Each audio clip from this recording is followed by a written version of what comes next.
so good. It's a rainy day outside, but I've got Starbucks. I'm so excited about that. So it's raining. Very rainy day, and I think it's the perfect weather to talk about my PCOS journey, because that is exactly how it feels sometimes. But before I talk about where I am now, I want to take you back to the beginning. Come on, let's go. Hi there. Welcome to my very first YouTube video. So in today's video, I want to share about my PCOS journey. I am currently in my 30s and on my trying to conceive journey, which I will talk about more in future videos. But before we get into where I am now, I want to take you all the way back to the beginning and talk about what that was like for me. And so if that's something that you're interested in, stick around, stay tuned, and keep watching.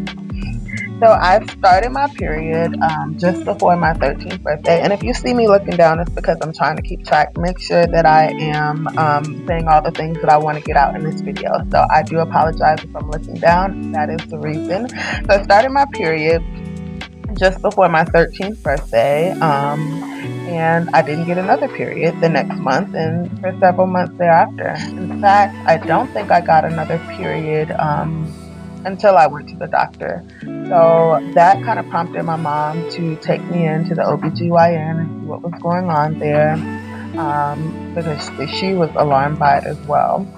So we went to the doctor. They did blood work. They did a transvaginal ultrasound. So in that blood work, what came out of that was that I had high androgen levels, and I was considered pre-diabetic at the time. My A1C and insulin levels were pretty high, which is normal, by the way, for someone with PCOS. So high androgen levels and high insulin, high A1C. And then in the transvaginal ultrasound, it was revealed that I actually indeed had cysts on my ovaries, which is the big telltale sign that you have PCOS, or Polycystic Ovary Syndrome. And then the third thing that helped them to realize that I indeed had PCOS was that my period was absent or irregular, obviously. So there were three things, just to go over them again. The blood work revealed that I had high androgen levels, I was pre-diabetic, I had cysts on my ovaries, and I absent or irregular periods. Were there three things? Is that more than three? Either way. I remember at that appointment, my doctor said something to me that kind of stuck with me for the rest of my life up until this point. And she said, that it would be difficult for you to have children one day on your own. Naturally, you probably would need the help of a medical professional. And I remember at that time, it really didn't mean much to me because I'm 13. I'm not thinking about having kids, but it did plant a seed of doubt and worry there, I would say, where I did think to myself at 13, like, I'm not wanting to have kids now, but I don't want that option to be taken away from me when I am ready to have kids, right? So that's pretty much how my diagnosis of PCOS went. So now I want to talk to you guys a little bit about the treatment. What did the doctors do now that they've established that I had PCOS at 13 years old? I went to a endocrinologist that worked with children, and from there they put me on metformin, which I had to take every day. I think I was taking maybe 500 milligrams once a day. I also was put on birth control at that time. And then before all of that, they gave me Provera to kind of induce my period. If you don't know about all of these things, I am not a medical professional, so I can't explain the way that a medical professional would. But Provera ultimately was to help induce my period. The metformin was obviously to help with my high insulin and high androgen levels. And then of course, the birth control pills were to help with regulating my cycle, so that I would see a regular cycle every month. So that's what they did for treatment for me. I did that from about the age of 13 until I was in my 20s. At that point in my 20s, I was in college. I was living my best life. So I didn't really have the time to keep up with going to get my prescriptions filled and taking the birth control pills every day, remembering to take them every day, remembering to take the metformin every day. So I kind of just gave up on it. Um, I did still have irregular periods. When I stopped, I would probably see a period every 3 to 6 months, sometimes longer. But it really didn't bother me again at that point because I'm in college, I'm living my best life. And it's very convenient when you are engaging in things. So there's lots of pregnancy scares that come with that. Um, and then so yeah, that was my early 20s. Like I said, didn't really follow up with medication and treatment much in my early 20s. My weight was pretty consistent. I would say my weight was probably somewhere between 175 and 190. So I would fluctuate 15 pounds throughout that time. So I'd lose a little weight, gain a little weight, but I never really hit higher than 190. I do remember probably in my late 20s now, was when I started to realize that it was harder for me to get the weight off once I've gained weight.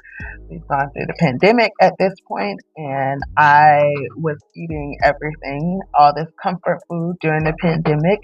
And I realized that comfort eating caused me to really gain lots of weight.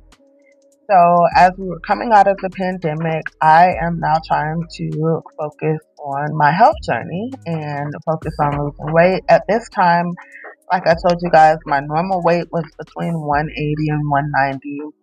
At this time, I'm probably about 200 pounds or so, which is a little heavier than what I would like, but I'm still kind of in the range where I feel a little comfortable. I'm 28. I am working out at this point and eating healthy. So I thought. I did that for a whole 30 days and I lost not 1 pound. And I think at that point I was probably somewhere around 210, 215. So remember guys, my normal weight is 180. Now I'm at 200 to 215, which I'm starting to notice that I am heavier than I would like to be at this point. So I go to the doctor for the first time in several years. I decide to go back to the doctor, and that's when they tell me that my levels are still high. I have all of these things all the PCOS things are happening. They did all the tests that they did when I first got diagnosed, just to confirm and to see where my levels are now, and they were all still pretty bad.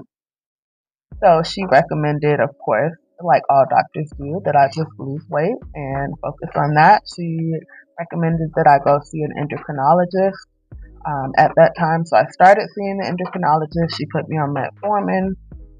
I believe at that time I was diagnosed with diabetes. I was diagnosed with diabetes because my A1C was maybe a 6.5. I'm not sure. I don't know if that's pre-diabetic or diabetic. But all these things happening. So I'm taking the metformin. I'm not really losing a whole lot of weight. I'm still battling with that. It took some time. I was still steadily gaining weight even though I'm taking the metformin. Then I stopped taking it because I didn't see any benefit of it when it comes to losing weight. During that time, I met my now husband. He was my boyfriend at the time. We're dating, we're hanging out. Of course, I'm gaining extra weight because we're going out to eat and all of the things. And my weight at that time is steady climbing.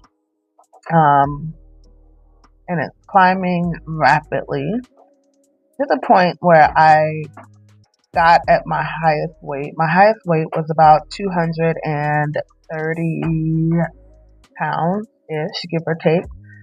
And now my normal is 180, and I'm now at 230, which is pretty high for me. So that's when I start to get really serious about wanting to get my health in order. Of course, now me and my then boyfriend get engaged. And now I'm thinking about, yeah, I actually do want to have kids now. So all this time, from the time I'm 13, none of those things, having children was completely irrelevant to me. But now I'm engaged to my now husband, and I'm thinking about, yeah, in a couple of years, we're going to want to have kids. I'd even be open to it happening now. And so then I go back to the doctor, and I really am serious about what I want to happen moving forward. So I asked my OBGYN. Mind you, this is the same OBGYN that diagnosed me at 13 and told me that it would be really hard for me to have children on my own. Go back to her, and I'm like, hey, I'm engaged now. I really want to start preparing to have children. What do you think I should do? So, of course, she tells me the same thing. Hey, just lose some weight, exercise, all of the things. And oh, by the way, I'm an obstetrician. I'm a gynecologist. I don't specialize in obstetrician, or however you say that. Sorry. So my doctor says to me, so you're going to have to find a doctor that does obstetrics. And I said, okay, well, this will be my first time changing doctors, OBGYNs in my entire life, because I've been seeing you since I was 13. So I decided to start finding another OBGYN, and I found one. She's wonderful. Go to her. She does all the blood work, all the paperwork, not paperwork. She does all the blood work again, all the tests. So this is now, I don't know how many times I've done this at this point, but I've gotten blood work done more times than I can count. But now I have to get the blood work, I have to get the transvaginal ultrasound again. And this is kind of a cycle that you're on as a woman with PCOS. And I think the younger you get diagnosed, the more, of course, the more you experience these things. So now I am I'm probably about 30 at this point. And I, of course, am seeking a new doctor because I want to have children. So I go to this first doctor's visit with her, and I felt so incredibly hopeful, because she's like, oh, you're in your early 30s, you're fine. If you're in your early 40s, then I'd say we'd have to rush it, but you're doing fine. So she did all the blood work and all the things, and it came back, of course, that my androgen levels and all the things were high. And she said to me, she's like, I've never seen anybody with testosterone levels that high. Another story for another day. But then she recommended that I go and see a reproductive endocrinologist. So I did. And that's kind of where I am now. But it's been a journey. It really has been a journey to get to this place. And just shameless plug here, I did end up losing some weight, getting my hormones balanced. I'll talk about that in future videos too. But as of right now, I am in the TCC journey.